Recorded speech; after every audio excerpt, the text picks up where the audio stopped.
Imagine for a moment being able to peer behind the curtain, not into our own human struggles, but into the actual calculated strategies of temptation itself. What if you could see the world through the cynical, calculating eyes of a seasoned tempter, advising a junior demon on exactly how to lead a human astray, step by insidious step?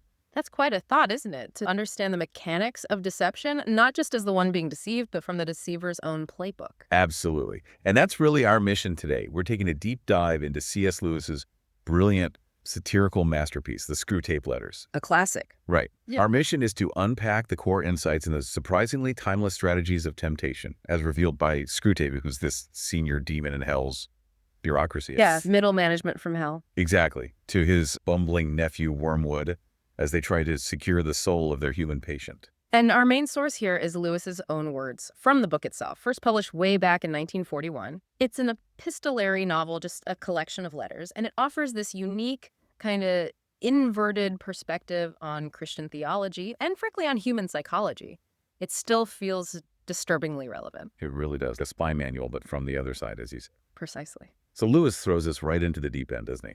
Screwtape starts right off the bat telling Wormwood to ditch argument as a tactic. Yeah. To keep the patient from what he calls the enemy's clutches. Yeah. He says argument might have worked a few centuries earlier, but not now. That seems counterintuitive, doesn't it? Why wouldn't reason be the weapon? That's what's so brilliant. It's Lewis showing this incredible insight into the modern mind, even back then.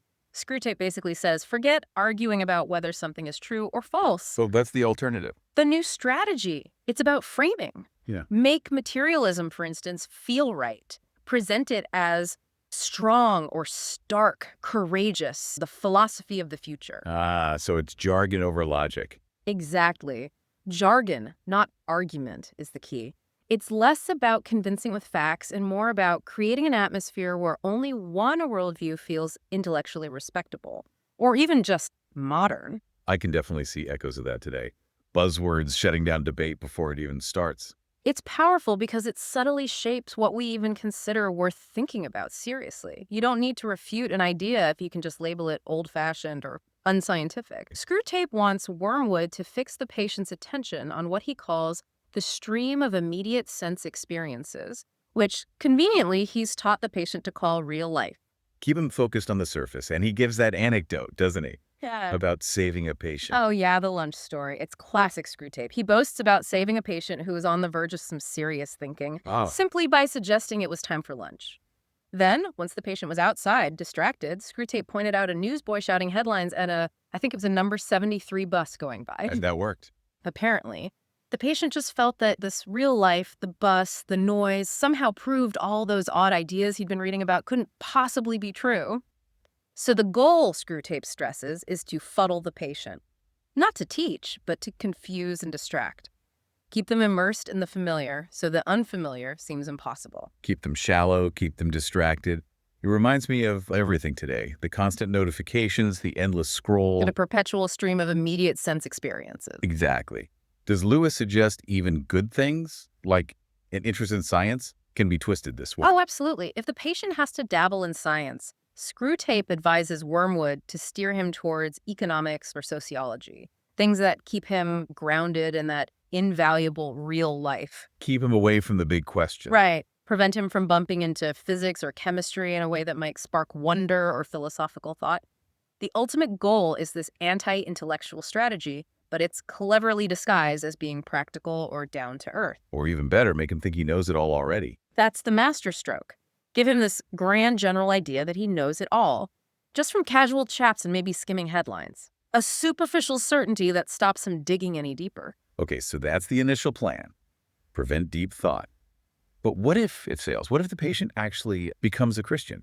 Does Screwtape just give up? No, far from it. This is where Lewis gets really insightful, I think. Once the patient converts, Screwtape reveals an unlikely new ally. Which is? The church itself. The church? How? Not the ideal church, the terrible as an army with banners version.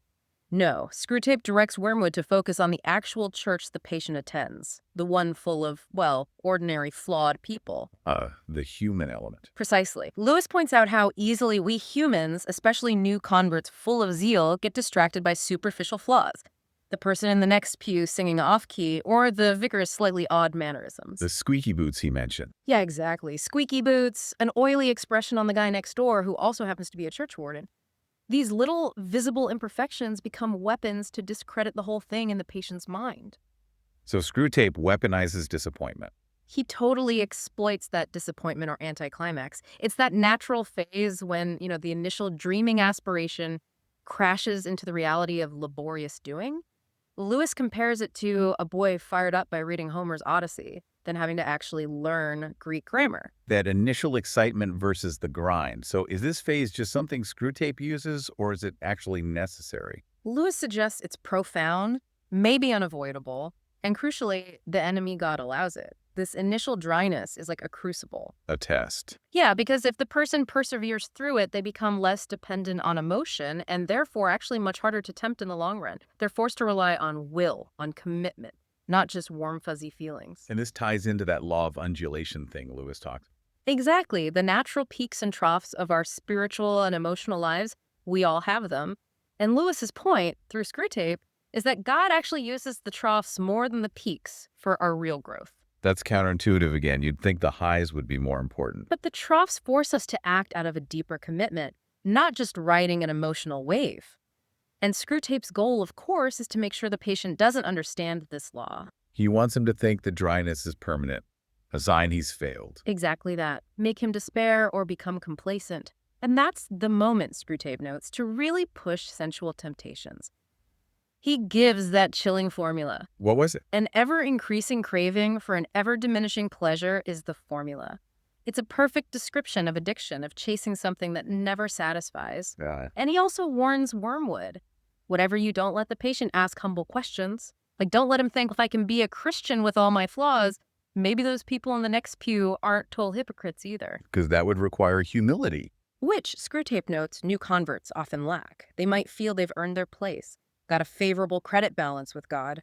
Real humility is dangerous to Screwtape's plans. It's incredible how Lewis drills down into these subtle psychological traps. So how does this play out in, say, daily life? Family relationships. He mentions daily pinpricks. Oh, he's masterful on this.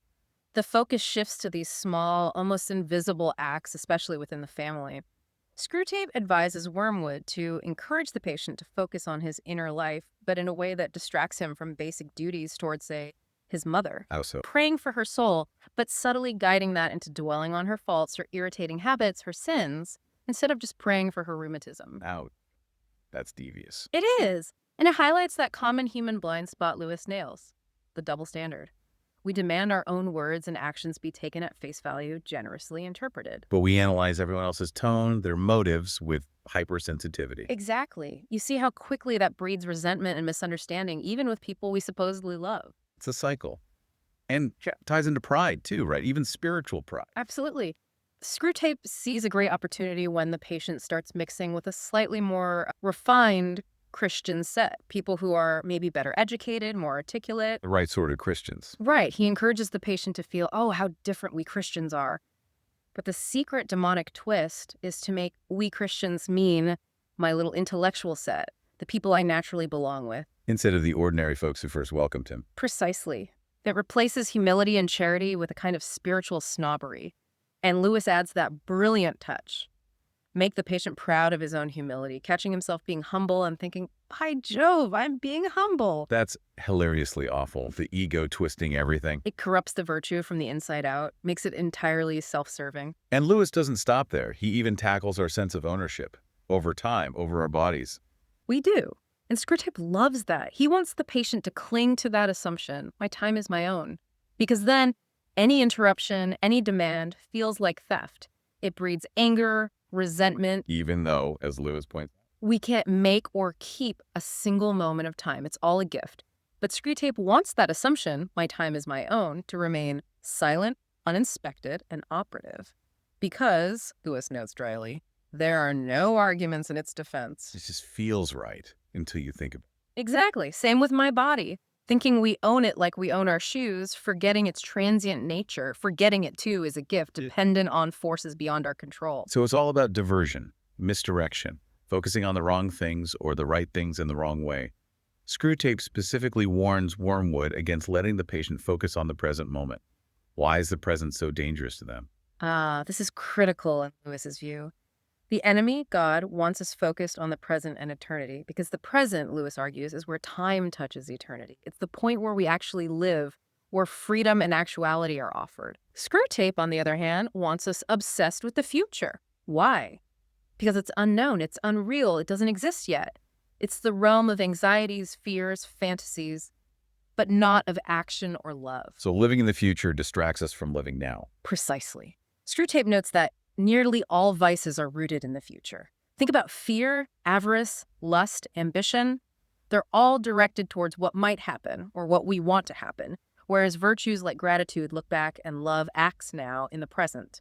So keep us out of the now at all costs. That's the demonic strategy. It prevents real happiness and real virtue by keeping us chasing illusions or dreading phantoms instead of dealing with the reality right in front of us. And the future isn't the only distraction. You mentioned worldliness earlier, but Lewis takes that beyond just loving money or possessions. He does. Screwtape talks about making people into materialist magicians, people who scoff at the idea of actual spirits, good or evil, but happily worship vague forces or life, or believe in some kind of impersonal destiny. Sort of spiritual, but not religious, in a way that suits hell. Exactly. All the superstition, none of the responsibility or the actual spiritual reality. And then there's the Christianity and trap. Yes, explain that one. It's substituting the core faith itself for some fashion with a Christian coloring. So instead of just Christianity, it becomes Christianity in the crisis, or Christianity in the new psychology, Christianity and social justice. Making Christianity relevant, you might say. That's the hook. But Screwtape's goal is to make the "and" part the real focus. It plays on what Lewis calls our horror of the same old thing, this modern craving for constant novelty. Which, as Screwtape points out, just increases desire while diminishing pleasure. A vicious cycle. It subtly shifts the focus from timeless truths to whatever the current trend is, making faith just another accessory or a means to a fashionable end. So we're supposed to be critical, but maybe of the wrong things, like church services. Right. Screwtape actually encourages us becoming a connoisseur of churches, hopping around looking for the perfect service, the most stimulating sermon, the right atmosphere. Instead of just settling down and receiving. Exactly. He wants us to be critics, where the enemy wants us to be pupils. Always judging, always comparing, never actually submitting to be taught or nourished, even by simple truths, or, as Screwtape sneeringly calls them, platitudes. And politics can be used too. Oh, definitely. Get the patient interested in social justice because the enemy demands it. Okay, fair enough. But then subtly shift it so he values Christianity because it might help achieve social justice. The means in the end. That's the core strategy right there. Believe this, not because it is true, but for some other reason. Make faith useful, make it fashionable, make it politically expedient, make it anything but a response to perceived truth. Okay, so despite all these incredibly clever, insidious strategies, the patient gets away in the end. He dies during an air raid, apparently, and is lost to hell. What happens then? What's the reaction when all this effort fails? It's fascinating and quite terrifying. You get this blast of pure, undiluted rage from Screwtape. His bureaucratic mask slips completely when the patient is snatched from Wormwood at the moment of death. What does he describe happening to the patient? He talks about this instantaneous liberation, a sudden clearing of his eyes. The patient sees Wormwood, his tempter, for the very first time, and understands the whole game. And this brings up a really interesting point about hell's philosophy, doesn't it? If hell is all about, I am my own, what one gains another loses. Pure self-interest. How does Screwtape explain his supposed affection or love for Wormwood throughout the letters? That's the final, brutal reveal. Lewis uses it to expose the absolute horror of hell's version of love. What does he say? Screwtape drops all pretense. His love is purely predatory, purely consuming. He tells Wormwood, essentially, I've always desired you as you desired me. The difference is, I'm stronger. I think they'll give you to me now. Or a bit of you. Love you, why, yes. As dainty a morsel as ever I grew fat on. Chilling. It's pure consumption. Utterly. There's no real union, only devouring. Meanwhile, the patient entering heaven experiences God's presence not as this terrifying fire hell imagines, but as cool light, as clarity. He sees the form of a man. And recognizes him. Yes. He recognizes the divine presence that Lewis says had haunted his solitudes from infancy, that feeling of longing, of something more. And he finally understands, So it was you all the time. What a contrast. Cool light versus... Versus noise. Screwtape ends by lamenting the loss and retreating back into hell, which he describes as a kingdom of noise.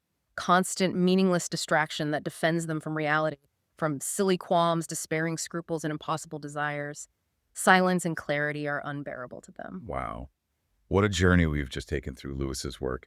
We've navigated this subtle psychological warfare in the Screwtape Letters, from weaponizing jargon and disappointment. To the sneakiness of spiritual pride, that whole Christianity and trap. Yeah, and seeing how even mundane things like church attendance, family spats, how we think about time, they all become battlegrounds for our attention, our intentions, our deepest commitments. And Lewis, speaking through Screwtape, leaves us with that really stark warning, doesn't he? That the safest road to hell is the gradual one. The gentle slope, soft underfoot, without sudden turnings, without milestones, without signposts. That is a truly chilling thought to end on. It really makes you pause and consider what small sins, what dreary flickers of the mind might be nudging us down that gentle slope without us even noticing. This deep dive really highlights that discernment maybe isn't just about spotting the big, obvious evils. It's about understanding the subtle, everyday deceptions that shape how we see reality, ourselves, and what we truly value. So maybe the question for you listening is, which of Screwtape's strategies felt most familiar? Which ones resonate most with your own observations of human nature right here, right now?